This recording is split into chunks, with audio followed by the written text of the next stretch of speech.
Hey, good morning everybody. This is Organic Dairyman. I'm just walking down the driveway. I just got done dropping a letter in the mailbox, and yeah, it's a beautiful morning out so far. A little frosty out, but yeah, looks like it's gonna be a nice day. So, but yeah, yeah, so how is everybody today? Yeah, so anyways, yeah, I told you guys wrong that today that I don't know, that guy, that mating guy, he was supposed to come. I guess it's on Tuesday or tomorrow. And so yeah, I was wrong about that. But anyways, so that'll be, yeah, Tuesday when he comes. So I apologize for that. I was wrong. So today we're not going to be doing too much extra stuff. I don't know exactly what's going to come up here today, but there's going to be like, I don't know, we might try to, we might try to clean that one calf barn out, move some equipment out of there so we can get that calf barn cleaned out and stuff. We need to get that done, but I know it's supposed to warm up this week, so we'll see what happens here. Maybe we won't get it cleaned out today. I don't know. I gotta go to the eye clinic, or the eye clinic, and get some contacts and stuff for my eyes, and try to see if I get my glasses fixed, or maybe they won't be able to fix them. But so anyways, we got to get the cows milked here. I gotta get the tractors plugged in, and I'll get back with you guys later.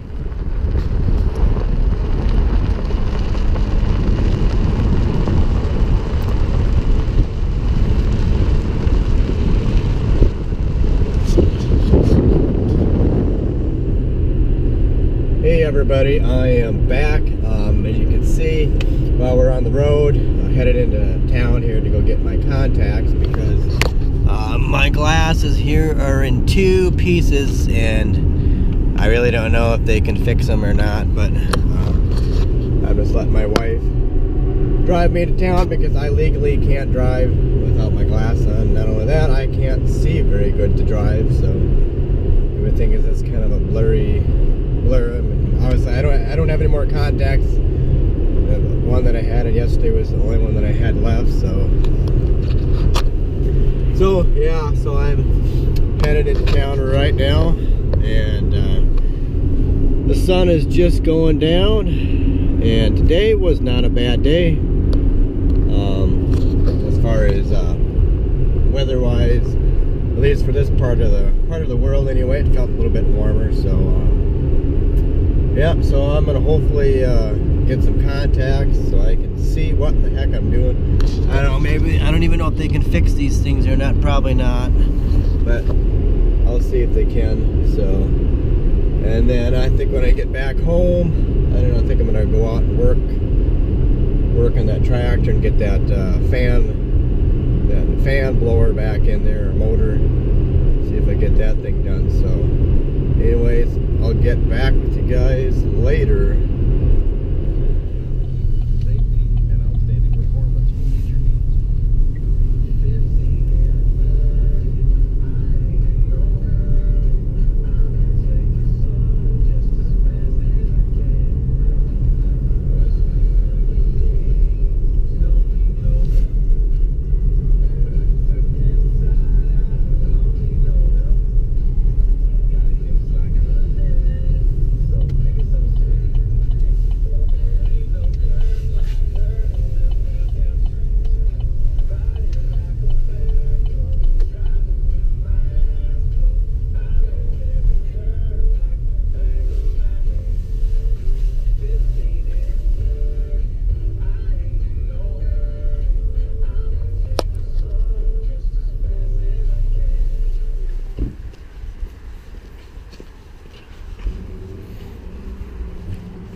Well, they have just about everything you need in here for pet toys and pet food. They have it in this store.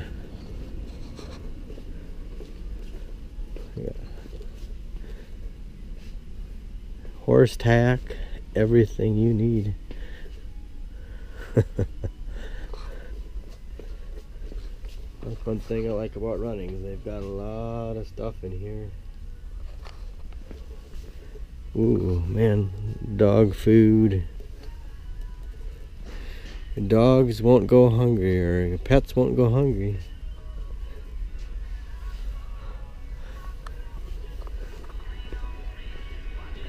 Even got a little hen house thing up there. They've got it all in here. Want to go ice fishing? Ooh, look at that.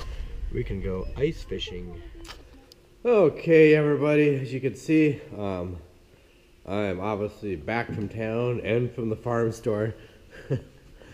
Yeah, so, yeah, I'm out here in the shed, and machine shed, and obviously I am going to work on this. I'm going to get this old fan motor out of here, and we're going to try to stick the new one in here. I don't know if I'm going to get it all done here yet this evening. It is getting pretty close to milking time. Obviously, it's dark outside, and yeah, so yeah, and I got some contacts, but they couldn't order me anymore, like legally sell me some. That's what they said. Legally, they could not sell me new contact lenses because it's been like 3 years since my last eye exam, and so they said we can't legally order you any new ones, but what they did was gave me some for free, my same prescription from 3 years ago. But it's like, it seems kind of silly that, you know, they have that policy, because I mean, I understand to an extent because it's liability, but it's like, I need something. My glasses are broken. I brought my old, like I say, I brought my old pair of glasses in there. They can't fix it. I need something to see. I'm not like supposed to drive without my glasses on. And so, but they gave me enough for like 5 days, and so I had to schedule an eye appointment for like a Thursday. So as soon as I could get in, and then they have to order, and then after my eye exam, they can order me some more. Which is like the last time I had my eyes examined, which my appointment had been like 2 years. I think it's been 3 years since the last appointment. My eyes really hadn't changed that much at all. It was so tiny. I don't even think they changed my prescription for the contact lenses. So I don't know. It's just kind of silly because you need lenses. You got to have something to see. And I mean, I don't know how much they can order me, but if they can order me something, and at least for, I was kind of hoping to avoid taking an eye exam and having to get new glasses, but like I say, I don't know. It just seems kind of silly, kind of stupid to me that they got to do it that way. But I just want to order enough for a month and to get by for a month. I don't want to go through all the whole rigmarole of getting an eye exam, picking out a new pair of glasses. I hate that. But I guess policies are policies, and you gotta follow them. So, but anyway, yeah, yeah. So let's get working on this with enough of that eye stuff aside. So at least I can see. So I don't know how well you guys can see what I'm doing here, but I gotta take some screws loose here.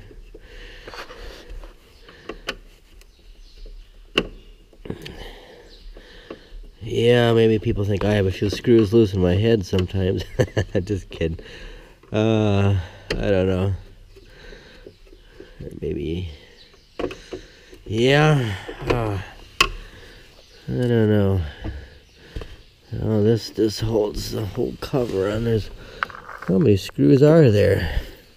Looks like to me that's these screws if you look at them close enough, I could see that they've been worked with before. So this fan motor, it has been replaced. It has been replaced once before. You could just tell the screws have been, they've been worked with. Oh my gosh. Man. Then we got that holding that there. Nothing down here. Yeah. God. You can never make things easy. I don't know why that is.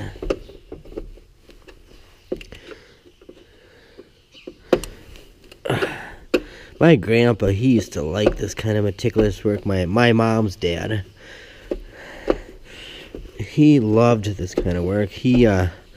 I guess I could tell you a story about my grandpa.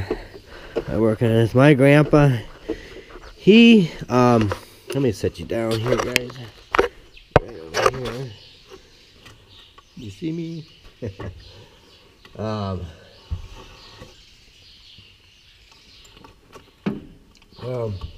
My grandpa, he used to own a TV shop in town.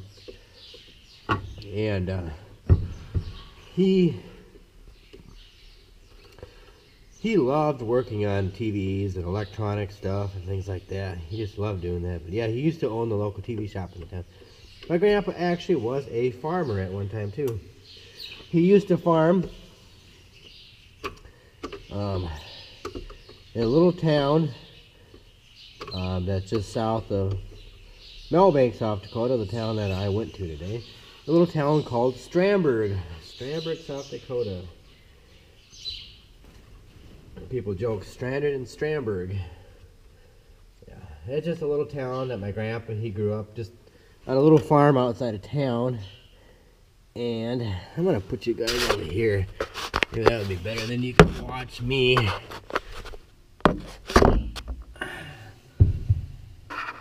There, thank you guys, that's very good. And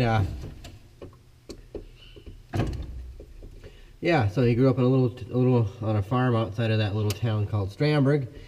And my grandpa, he farmed, oh gosh, it was he farmed up to sometime in 1950 something. I don't know what it was. I know my mom was in 4th grade, I think. She was in, yeah. I think she was in 4th grade when my grandpa, 3rd or 4th grade, when my grandpa sold the farm, because I think the deal was, I can't, my family history, right? I think my grandpa, or it'd be my great grandpa, he died, or my grandpa's dad died, and anyways, it was either he died or his uncle died. One or the other. I don't remember which one it was. I think it was his dad died. Anyways, he was running the farm alone, and it was just getting too much. Back in those days, you know, my grandpa, he didn't have a lot of money, and he was just farming with a John Deere B, and he had a little Fortson tractor, and I don't know, they probably farmed pretty close to 200 acres. But you gotta understand, back then, 200 acres with 2 little tractors like that was a lot. All you could pull was a 2-bottom plow. I think they could pull a 3-bottom plow if they hooked the 2 tractors together, which they did do sometimes. But anyways, my grandpa, he got burnt out from farming, milking cows and things, and so before he sold the farm, my grandpa took a electronics correspondence course, and you know, just through the mail, he had to mail in tests and stuff.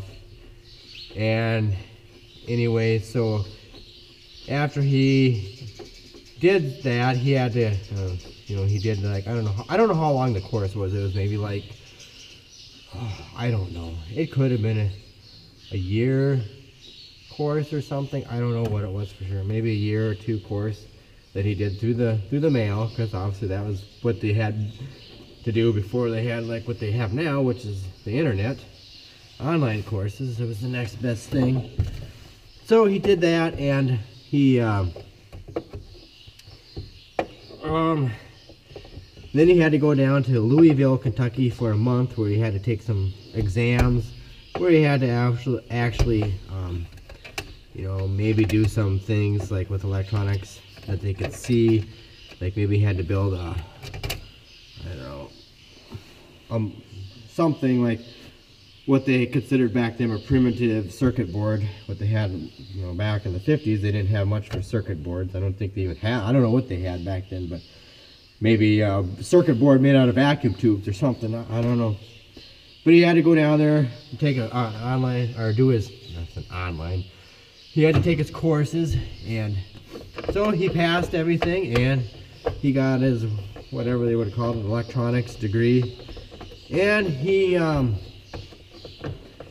moved from, he sold the farm and moved into into Melbank, the town that I went to, and he moved his family down there, and into Melbank, and he started working for the store in town. I think it was called Gamble's. He worked for somebody in the back. And then I can't remember exactly what he did. He worked for somebody for a little bit, and then he got out on his own. That's what the deal. He got out on his own, then he worked for another store, or he worked in the back of another store. He rented from somebody for a little while. And of course, he started up, his business was called Bob's TV. Originally, that's what it was called, Bob's TV.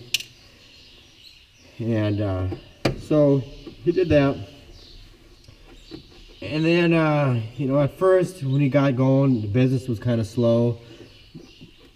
You know, because at that time, the 50s and early, you know, 60s, you know, TV was something new. It was big, you know, people were getting antennas put up and stuff.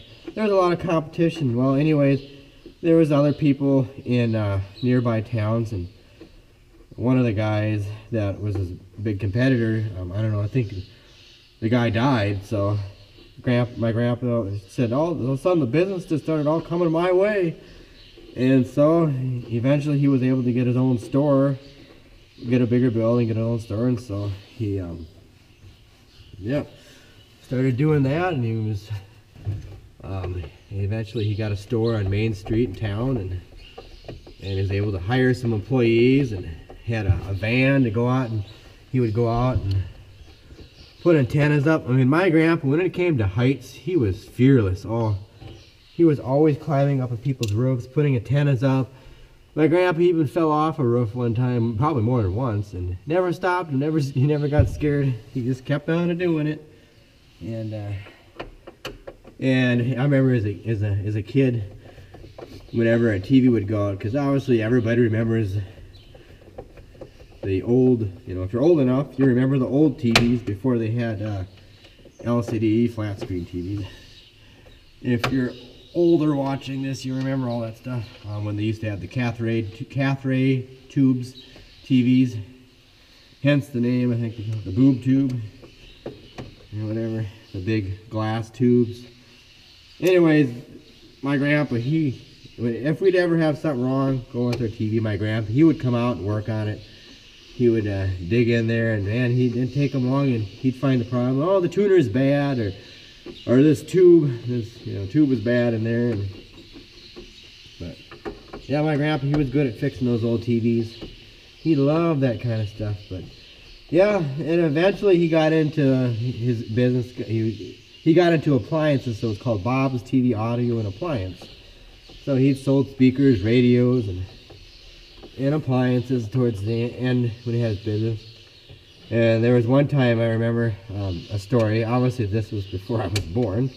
It was somebody came into the store, and they told my grandpa, "Hey, did you hear Elvis died?" My grandpa goes, "Who's Elvis?" And my grandpa sold Elvis records at his store. He didn't even know that he sold Elvis records. That's kind of funny. That was the story. I don't know, somebody, my mom or somebody told us. That was kind of interesting. My grandpa didn't even know who Elvis was, and he sold his records. But yeah, I guess. So my grandpa, he loved electronic stuff, and he'd fix things like, you know, later on in life. You know, he had a little work after he retired. He had a little workbench set up down in his basement, and it was kind of his dog house thing, or he kind of would go just to kind of do his thing while my grandma did her thing. And my grandpa, he would fix stuff like this, take it apart. He just loved, you know, working on little gadgets. You know, if we had something on the farm, we'd give it to him.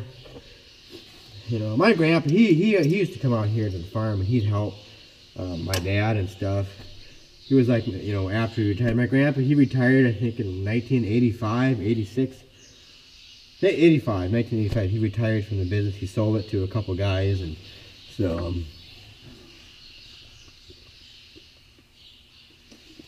let's go in there. But let's set this over here. Yeah. So my grandpa, he just loved doing that kind of stuff. He loved piddle-diddling around with little electronic. Oh, I missed a screw. And he was good at it. He had a lot of patience. You know, not everybody had patience to do that stuff. My grandpa, he had a lot of patience.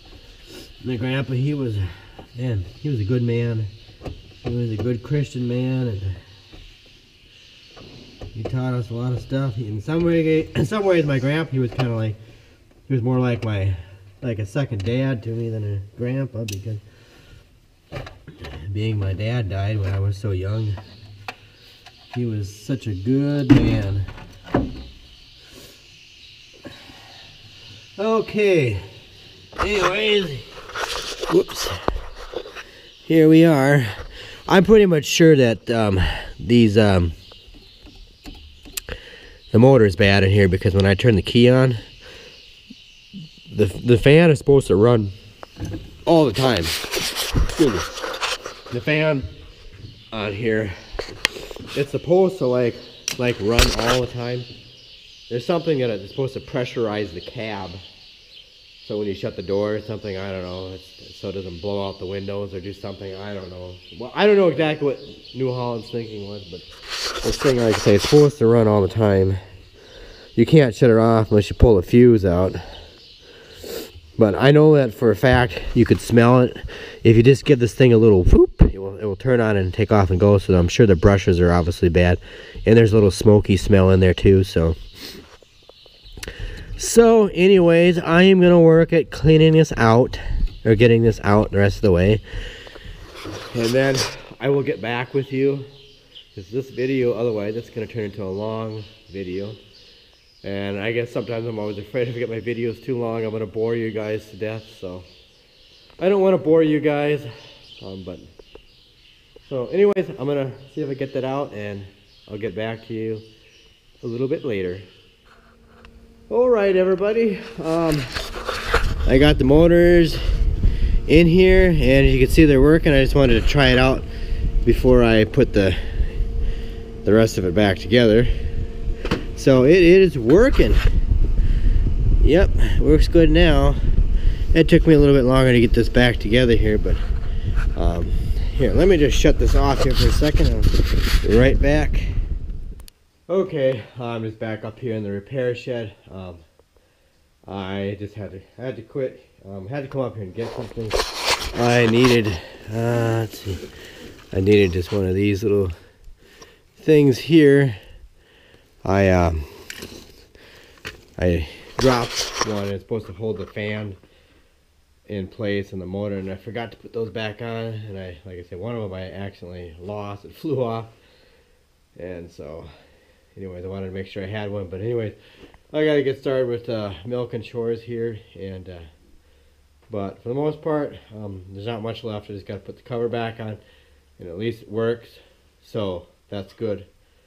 So yeah, so anyways, tomorrow, Tuesday, yeah, that Joel, the guy's name was Joel. That's coming on the AAA Mating Services, the company. So yeah, I apologize for getting mixed up in the days. So I know you guys are probably watching this video, looking forward to that. But yeah, it was my fault, my goof. So anyways, so I gotta get going here. So I hope you guys enjoyed this video.